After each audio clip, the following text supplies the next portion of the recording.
She didn't look like the typical first-class passenger, and everyone at the airport lounge made sure she felt it.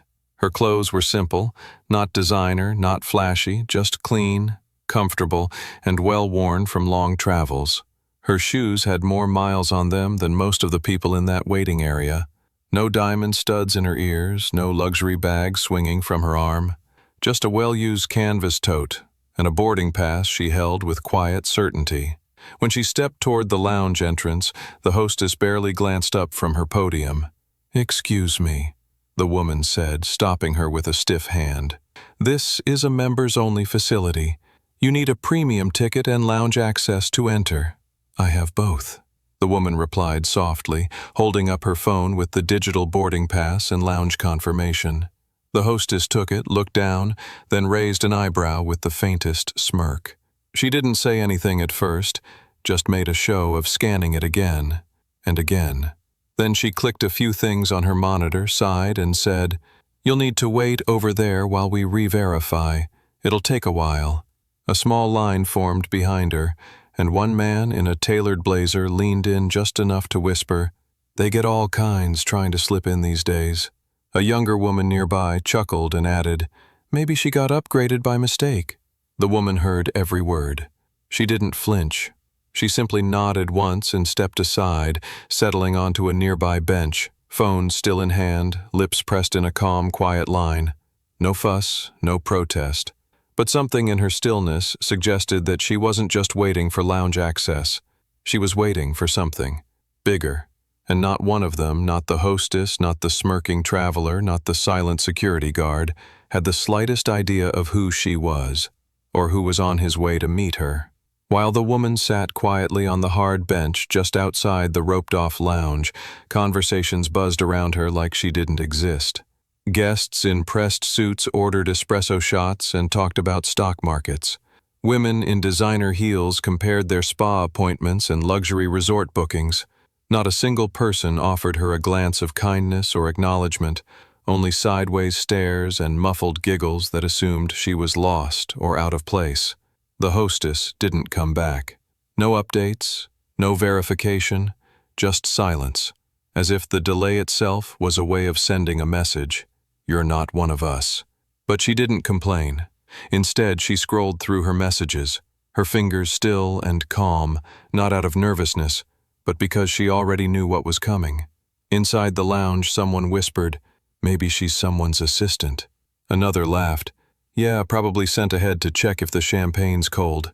No one noticed the subtle tap she gave on her phone screen. One message.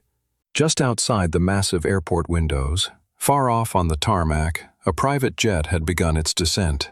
It wasn't part of the commercial traffic schedule. No airline logo. Just clean white bodywork with brushed gold markings, discreet but unmistakably custom. In the control tower, alerts pinged. Ground crews were given special instructions. A priority protocol was activated. But still, no one inside the terminal noticed. Not yet. Back near the bench, the woman tucked her phone away, stood slowly, and began walking, not toward the lounge, but toward the terminal's large glass panels overlooking the runway. She stood there quietly, staring into the horizon like someone who knew exactly what she was waiting for. Behind her, the hostess finally approached, now looking flustered. "Ma'am, we've double-checked, and it appears your pass is valid, but we're, still sorting out a technical issue with the lounge entry. If you'd like to wait..." The woman turned only slightly, and replied with a small, knowing smile, "I won't be needing the lounge." Confused, the hostess tried to respond. But at that moment, the low rumble of jet engines echoed from beyond the windows. Travelers turned to look, expecting a commercial flight. But then they saw it. A sleek, silver-edged private jet gliding down the runway, escorted by two black cars moving in perfect sync along the perimeter. The terminal grew quiet, and the woman, she didn't even blink. She was right on time. The moment the jet's wheels kissed the runway, the atmosphere inside the terminal shifted. It was subtle at first, a drop in conversation, eyes slowly drifting toward the windows, uncertain murmurs rippling through the crowd. No airline logos, no flight number on the board, just a sleek, brushed metal aircraft that looked like it belonged to royalty or someone very close to it. On the tarmac, a convoy of matte black vehicles pulled alongside the aircraft before it had even fully stopped. Ground staff scrambled into position. A set of stairs was rolled out not by protocol, but by personal staff in tailored black uniforms. And still, from behind the glass, the passengers and staff watched in puzzled awe, wondering who could command that kind of arrival without the media even knowing. Back at the window, the woman remained still, shoulders relaxed, hands folded, gaze fixed not just on the jet, but on the exact spot she knew he would emerge from. Inside the lounge, the same guests who had mocked her earlier now pressed to the glass, curiosity overtaking their smug expressions. Who is that jet for? Some billionaire, no doubt. You think it's a government official? But none of them said what they were truly thinking. Could it be for her? Then the aircraft door opened, and the answer walked out. He wasn't flashy. He wasn't surrounded by press or flanked by bodyguards. But everything about him radiated quiet, unapologetic power. Impeccably dressed in a dark navy suit with an open collar and not a single logo in sight, he paused at the top of the stairs and smiled right at her. Gasps fluttered through the crowd as he descended, one hand casually adjusting his cufflink, the other already lifting in greeting. On the runway, staff began motioning her way. That's when people started putting it together. The woman they'd laughed at, dismissed, ignored. She wasn't someone's assistant. She wasn't lost or confused. She was the reason that jet was here. She was the reason that man, the billionaire they were all now whispering about, had landed unexpectedly at this very airport. And as she turned, walking toward the VIP exit with calm, measured steps, one of the lounge guests finally whispered, "Wait, is that his wife?" No one answered. But the silence said everything, because now they knew. The woman they thought was invisible had just become unforgettable. As she walked toward the private terminal, the sliding glass doors opened as if the building itself now recognized her presence. Staff, who hadn't so much as glanced her way before, now stood upright, adjusting their posture and offering respectful nods. The very same hostess who had stalled her earlier followed a few steps behind. Her words caught somewhere between apology and panic, but unable to form. She didn't look back. She didn't need to. A black car awaited her just outside, its door held open by a uniformed chauffeur. Her husband stood nearby, now speaking quietly to an airport official who had rushed over the moment the jet landed. It wasn't a show, it was routine. This wasn't the first time he'd landed in a place that hadn't expected him. But today wasn't about a deal or a meeting. It was about her. As she approached, he turned and opened his arms, wrapping her into a brief but warm hug, the kind that felt private, even in a crowd. She whispered something in his ear, and he nodded, giving her hand a light squeeze before walking back toward the officials.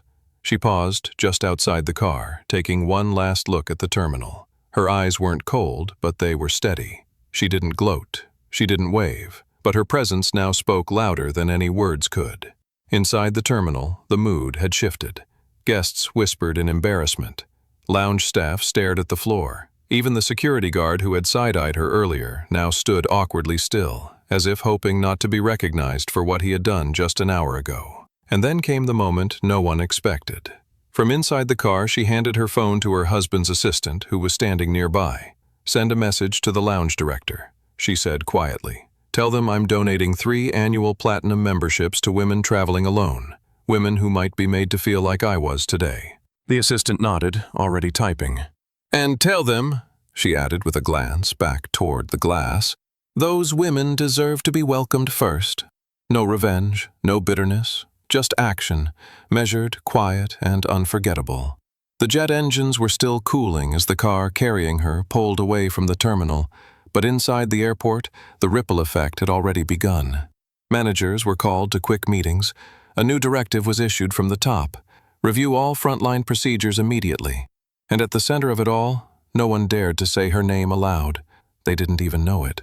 But they all knew who she was now, the wife of him, the man who had arrived without warning, whose name unlocked doors, shifted policies, and grounded egos. But what they didn't understand was that it was never really about him. He hadn't shown up to rescue her. He had shown up to support the woman who had already decided she would never let another stranger measure her worth. Back at the hangar, the two of them sat inside the private lounge built just for quiet layovers like this. She sipped her tea while scrolling through photos from an orphanage she helped fund last month. Pictures of kids opening books, laughing, building something with their hands. Her life was full of those quiet victories, far away from red carpets and runways. Nicholas leaned toward her, resting his arm on the back of the plush couch. "They'll remember today," he said. She glanced up, one eyebrow raised with a soft smirk. "You mean because you landed like a movie scene?" He chuckled. "No, because you didn't say a word. You didn't raise your voice, and you still turned a crowd into witnesses." She shook her head. "They would have forgotten it tomorrow, but not those women." He nodded. "The platinum memberships?" She set down her tea. "It's not about lounges, it's about reminding people they belong, even when the world tries to tell them otherwise." Later that evening, across social media, a blurry photo taken by an airport staff member began to circulate. A woman in simple clothes standing by the terminal window, framed by a jet touching down in the distance. The caption read, "She waited like royalty, didn't flinch, and then he arrived." It went viral, not because of the jet, but because of the calm in her face, the kind of calm that only comes from knowing exactly who you are, long before anyone else does. By the end of the week, her story had become something of a quiet legend in travel circles. Airline staff whispered about it in break rooms. Lounge managers across multiple airports reviewed their training policies. A few even tried to find her name, hoping to issue a public apology or spin the moment into a PR opportunity. But she never responded. She wasn't interested in the noise. She had made her point, and she had moved on. But others didn't. Travelers, especially women, began sharing their own stories. Tales of being judged for dressing comfortably, being skipped in line, being questioned about their status. One after another, these stories found their way online, all linking back to the blurry photo of that woman by the window, waiting for a jet that changed everything. A travel blog picked up the story and titled it, "The Woman Who Didn't Belong," until the world realized she did all along. Commenters called her an icon of quiet power. A few tried to guess which billionaire she was married to, but none of them really understood. The story wasn't about him. It was about her. It was about the way she carried herself in silence while others underestimated her. The way she stood firm without ever needing to explain her worth. The way she transformed an entire space without raising her voice. Because presence, when rooted in self-respect, is louder than any announcement. Nicholas never spoke publicly about that day. In fact, when a reporter casually brought it up at a gala a month later, he simply smiled and replied, "You'll have to ask my wife. She was the one in charge that afternoon." And she had been. She had walked into a place that didn't see her, and left having changed the way they looked at every woman after her. Not through money, not through status, but by standing still while the world revealed its own insecurities. Because real elegance doesn't wear a label. It wears dignity.